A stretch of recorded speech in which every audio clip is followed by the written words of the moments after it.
Hi everybody, Bob Giglio. Now I'm back on part 3 of the living room renovation project. So you saw me do the ceiling, came out very nice, and now we're moving on to the floor.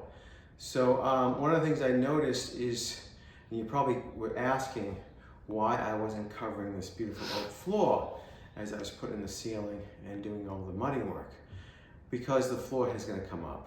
They installed the the floorboards parallel the joist.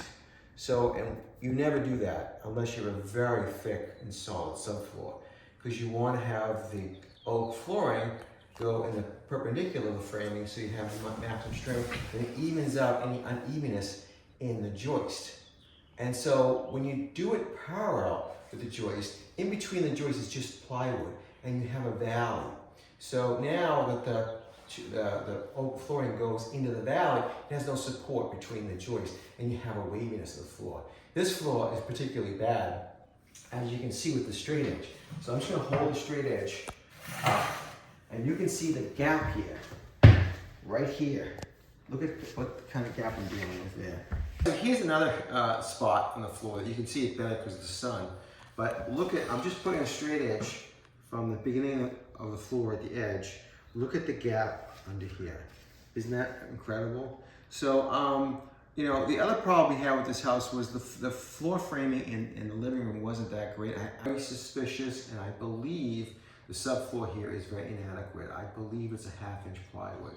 So it's going to be very wavy between the joists themselves, and that's why you can see this. If you had a decent subfloor, like 1 inch thick, then you probably get away with doing it this way, laying on the floor this way. But in this case, it's not at all working. Watch this. If I go like this, and I keep the straight edge tight against the floor here, look at that. There's a joist right here, and you can see it, how much this goes back and forth. So we're going to fix this problem. But I've hired a flooring guy who does this every day, and he's going to install me a brand new floor correctly this time, perpendicular to the joist. So now, and then it'll evened out and be nice and flat and new. So that's what we're going to do. Today is demo day on the floor. We're going to rip it up today and look at the subfloor and check its condition. At the demo, to lift this floor up, these are all tongue and groove 2 1/4 inch oak. So to start the floor, we should start ripping it up from this side so that we can break apart all the tongue grooves, twist them out. And to our benefit, because it was a lousy install job, the installers face nailed these last 2 boards here in the floor. You can see, and they didn't use finish nails. They used, I don't know what they used, flooring nails, but that's a pretty good size head here. So we're going to use a cat's paw and rip that up, and that should help us get started with getting a pry bar under the individual ones that's done right and pry them up. So one of the first things we're going to do before we start prying any of these boards up is to cut the boards free from any molding like this, casing, so that when we do pry them up, we're not going to be under the casing preventing them from coming up. So I'm going to go around with my oscillating saw and cut around these casing pieces.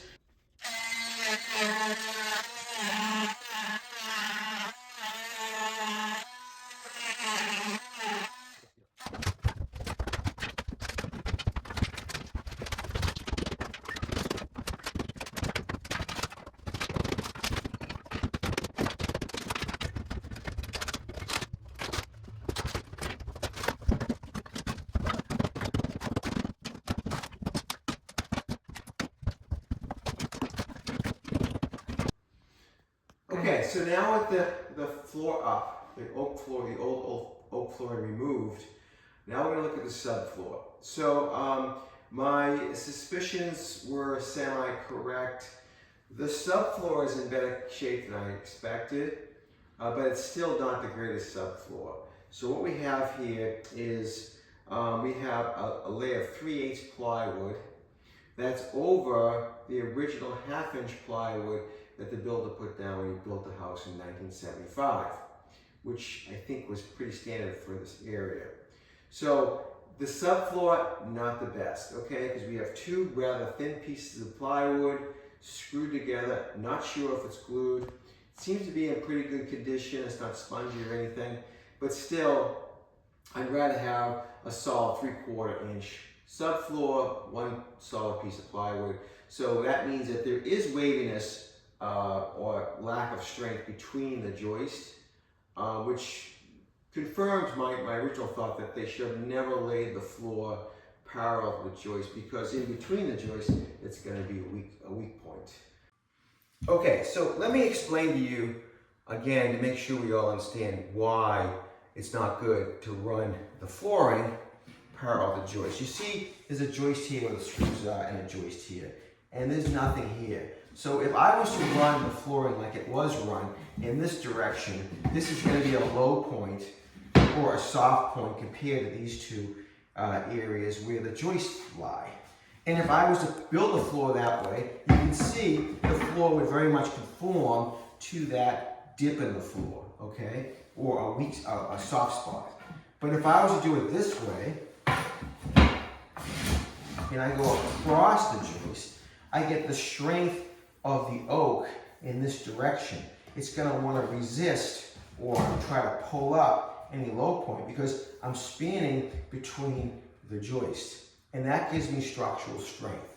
That's the way you lay plywood or any structural material. So when you don't do that, when you do this, you actually allow the flooring of the material to follow any sort of dip or curve in the floor, in the plywood, which is, well, one of the major problems with this floor because it was laid in this direction.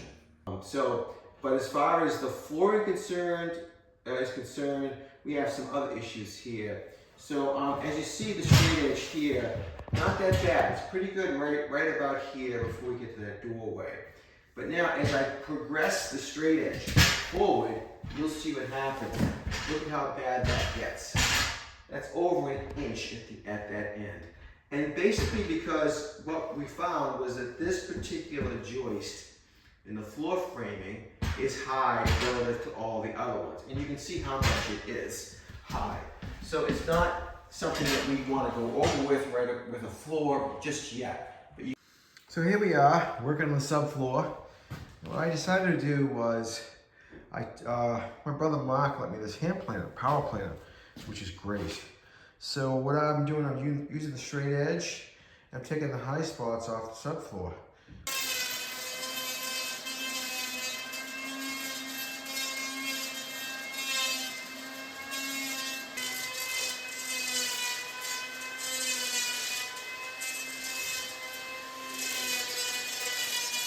We also decided to re-screw the floor. We're taking up the old screws that the last installer put in.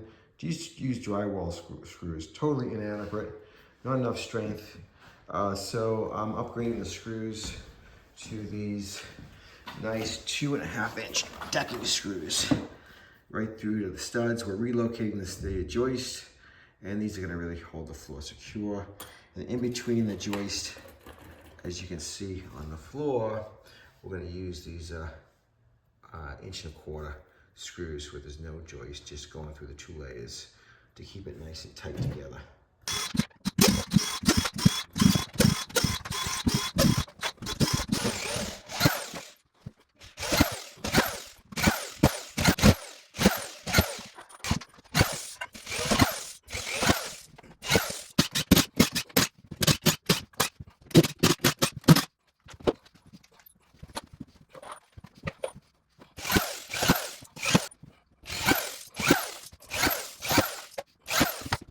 Okay, so I re-screwed the floor down, as you saw. Took up all those drywall screws and put in real decking screws to really get a good tight squeeze against the joist. And I went every 8 inches on the screws. And I also, as you saw, used the power planer my brother lent me to take down the high spots here, and it's really did a lot of good. I mean, look at this straight edge now. Remember what it was before? It's touching there, and it's just about touching the whole way. This was the high spot. I'm gonna take a little bit more down right here, but I think we're just about there. Okay, so the professionals are here, installing the floor. We got it really good. We planed down, power plane in the middle of this hump hit down. We got it very good, less than a 1/4 inch. And now the guys can put in a nice floor.